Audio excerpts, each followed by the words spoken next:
Hello mga kasiret, pinagpalang araw. Back to tutorial tayo mga kasiret sa kung paano yung tamang pagtakip ng yung mga ating gutter. Bali ko to, box gutter yung tatakpan natin. Kasi dun sa mga baguhang latiro or either dun sa mga datihan is ang pagtatakip nila is naglilik. Yan.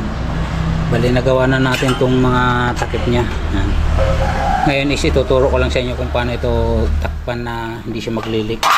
Bali dito natin siya ikakabit sa canopy. Lagyan natin ng gutter kasi naka-property lang siya. Baka yung tubig kasi is mahuhulog dun sa kabilang lote. Kaya dapat yung tubig is dito. Kaya lalagyan natin ng gutter. Dapat sana yan is wala na. Kaya lang naka-property line. Okay, let's go. Dito yung ating tatakpan. Bali ang ginawa natin is ginawa na muna natin to. Kung paano gawin to mga kasiret is ina-actual lang to dito sa lang to dito mga kasiret sa dulo. Yan. Kukuha kayo ng print sheet na sobra dyan tapos guguhitan nyo na lang. Yan. Bali guguhitan nyo doon tapos guguntin na lang, papasobra na lang kayo ng mga at least 2 cm. Yan. Tapos para hindi mag-leak kailangan is bubutasan na natin to. Yan. Pag nabutasan na natin yan, kung ilang rivet yung ilalagay natin, lagyan na kaagad natin siya ng silicone para maging gasket siya doon. Pag tumigas na, walang pagdadaanan yung tubig. Usually kasi doon sa mga gumagawa, ikakabit na ito dito, ganyan, saka na lang nilalagyan ng silicone, kaya magiging manipis yung silicone, kaya naglilik pagdating ng araw. Okay, let's get it on. Ilagay na natin to mga kasiret, saka natin butasan. Ayan. Makikita nyo split na pit siya. Split na pit siya mga kasiret. Tapos yung mga excess na silicone, tatanggalin na lang natin yan. Madali lang tanggalin yan kasi malambot pa. Okay, let's get it on. Ayan. Tapit siya mga kasiret. Tapos to mga sobra lalagay din natin dito sa gilid, saka i-rivet natin.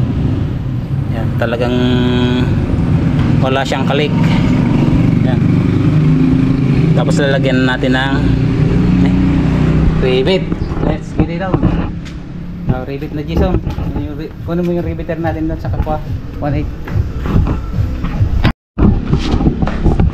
Ito yung cameraman mo. Walang punas. Bakit tinawakan mo? Hello po na.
Tapos na mga kasiret.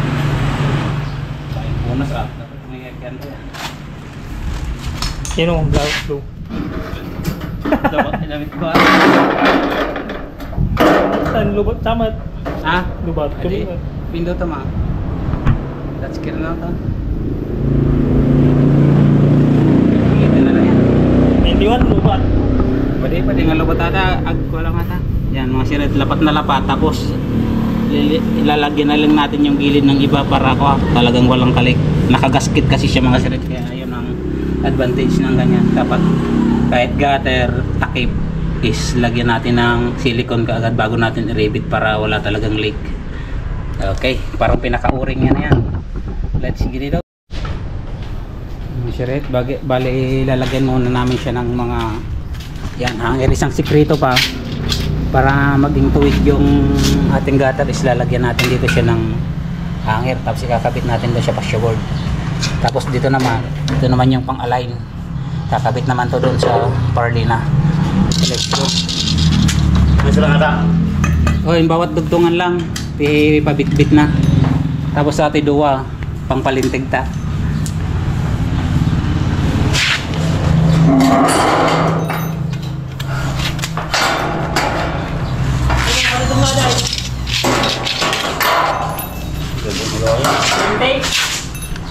Yung payabot naman. Yan, tapos ito mga siret na sikreto, malupit naman to. Dapat wag tayong maglalagay nung yung katulad ng mga nakagalian natin na hero na yan, ganyan lang yung maggawa bali yan. Bali ito ipapattern lang natin yan, tapos guguhitan natin yan sa loob, tapos bubarinahan natin dito sa gitna para makadaan yung gunting, tapos guntingin natin, bali guntingin natin katulad yan. Yan, hanggang doon lang sa guhit dito para pag nilagay natin to pasok na siya. Yan mga siret, bali nakapag-install na kami ng tatlong polycarbonate. Yan, bali yung solid to na 3mm lang mga siret yung ginamit dito. Yan, 3mm. Meron din na mabibili natin na solid na 3mm. Ay 1.5mm lang ito, wala mga siret. Ito yung kanyang tile room.